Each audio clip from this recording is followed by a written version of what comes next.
Bonjour les Gémeaux, bienvenue sur Parole d'Oracle. Je vous retrouve, enfin plutôt bonsoir. Je vous retrouve pour votre tirage professionnel pour le mois de septembre 2021. Je souhaite la bienvenue à tous ceux qui me découvrent pour ce tirage. Donc je vous présente les trois jeux que je vais utiliser. Tout d'abord, l'oracle botanique des divinités d'Iris et Linac que vous voyez ici. Ce magnifique oracle me permettra de voir un peu le déroulé de ce mois de septembre dans les grandes lignes. Ensuite, ici, les conseils justement pour que les choses se passent au mieux. Et enfin, ici, ce qui domine, la synthèse quelque part avec le tarot, l'ancien tarot italien plus précisément. Voilà, alors on démarre pour vous les Gémeaux avec la carte de l'amour. Ouh là là, romance, rivalité, changement et union. Bon, je ne peux m'empêcher de penser que il y a une histoire d'amour dans le cadre professionnel. Alors, c'est la première histoire qui me vient. Et ça, vous êtes peut-être amoureux, amoureuse d'un collègue, de votre patron ou en tout cas de quelqu'un qui est lié à votre entreprise, avec qui vous avez affaire de manière peut-être un petit peu régulière. C'est pas forcément quelqu'un dans votre équipe, hein, ça peut être une entreprise, voilà, partenaire, un sous-traitant, et la personne, vous la voyez régulièrement.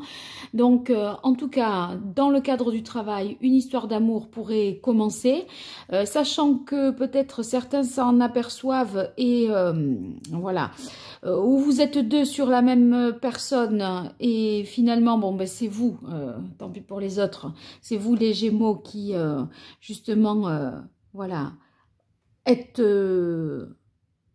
pas choisi, ou, mais en tout cas, c'est pour cette personne-là, elle est pour vous quelque part.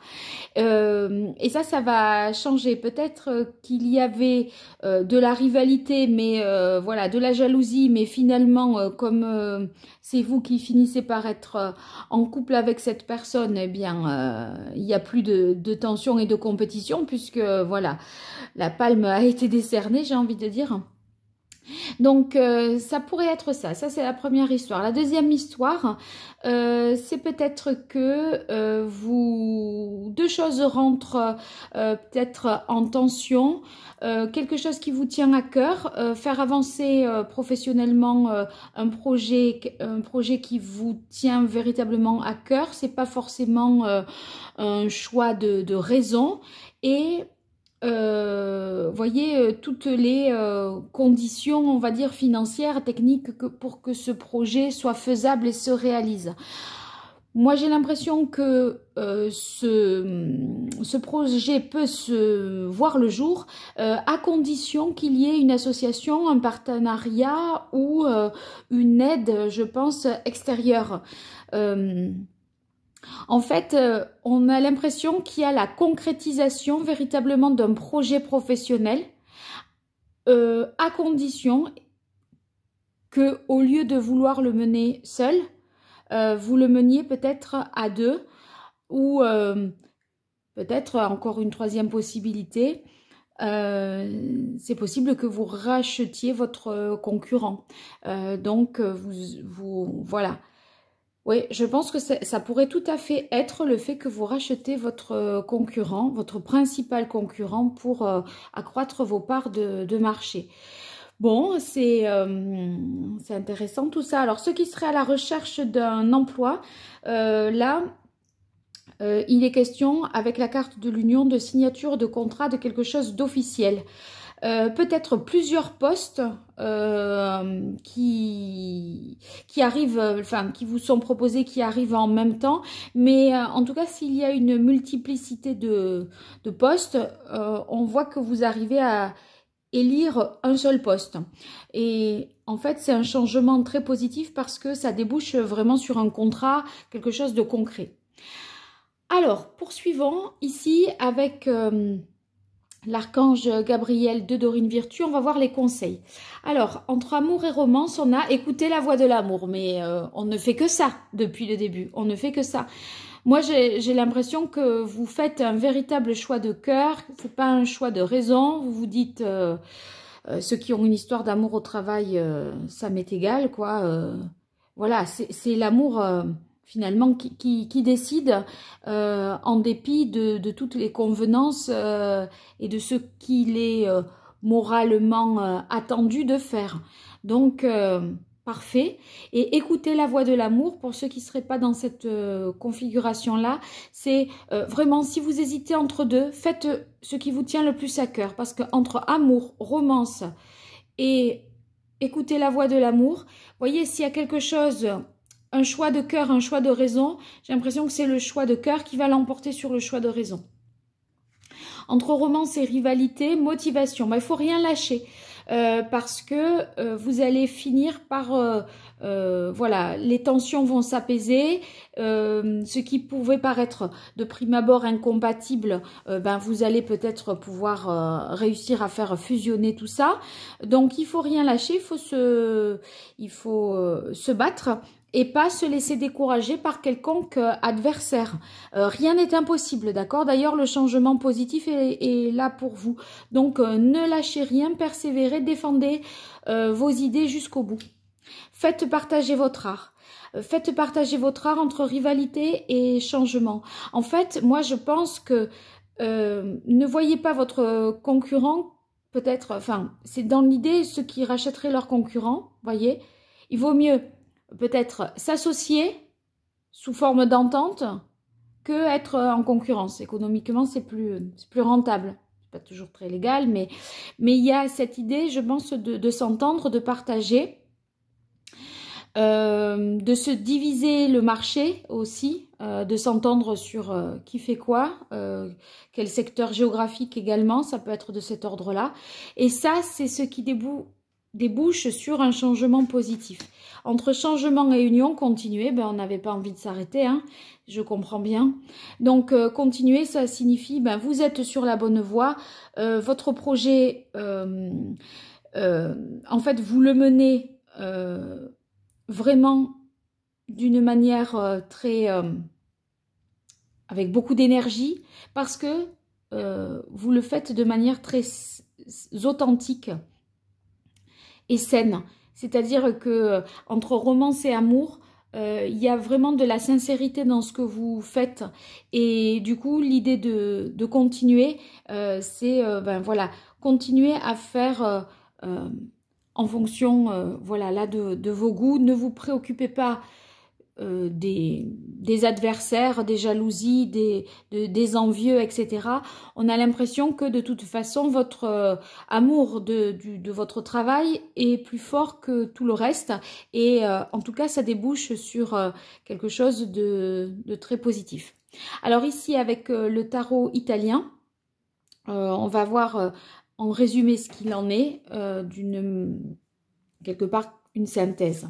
Alors, on a le 9 de denier. Le 9 de denier, c'est vraiment l'indépendance.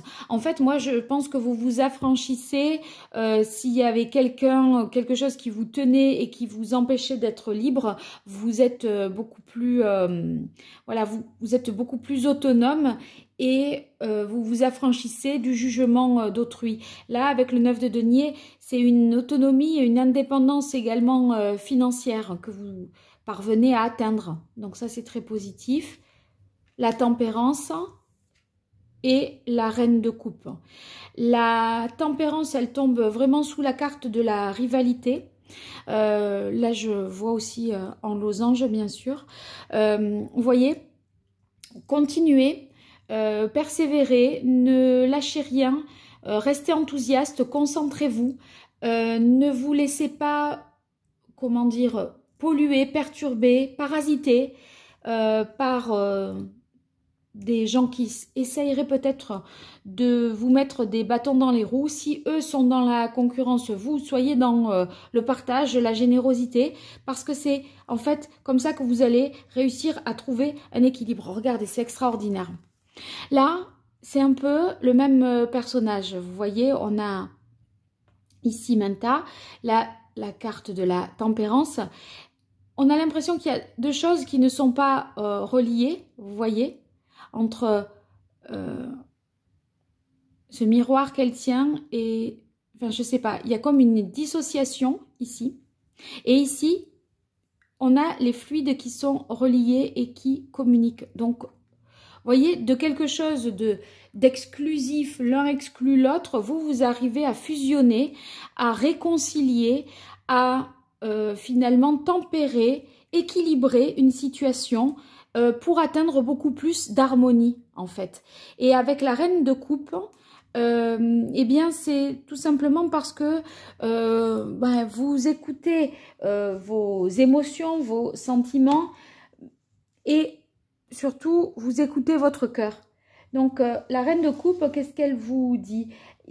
En fait, certes, la reine de coupe, elle est quand même méfiante. Vous voyez, elle n'ouvre pas sa coupe comme ça. Il y a des rivalités, donc la méfiance, c'est normal. C'est une mesure de protection, je dirais ici, dans votre cas. Mais avec cette reine, eh bien, ça veut dire que vous allez protéger soit votre couple dans le cadre professionnel, soit protéger votre projet tout en vous associant finalement, vous absorbez votre rival et vous, voilà, du coup, vous menez encore mieux à terme à bien votre projet parce que finalement, on évacue le principal concurrent.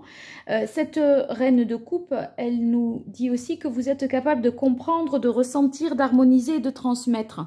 Donc, il y a une harmonie qui est retrouvée, je pense, une réconciliation qui est faite, une association qui se fait et ça met un terme, je dirais, aux jalousies, aux rivalités ou à la concurrence, à la compétition qu'il y avait pu y avoir. Vous êtes plus dans le partage que dans l'adversité, face à des adversaires, je dirais. Voilà les Gémeaux, j'espère que ce tirage vous aura parlé. N'hésitez pas à me dire ce qu'il en est, si vous avez des amoureux, des amoureuses au travail, là, si ça se concrétise vraiment comme j'ai pu le voir. En tout cas, on le saura peut-être davantage avec le tirage sentimental du mois de septembre.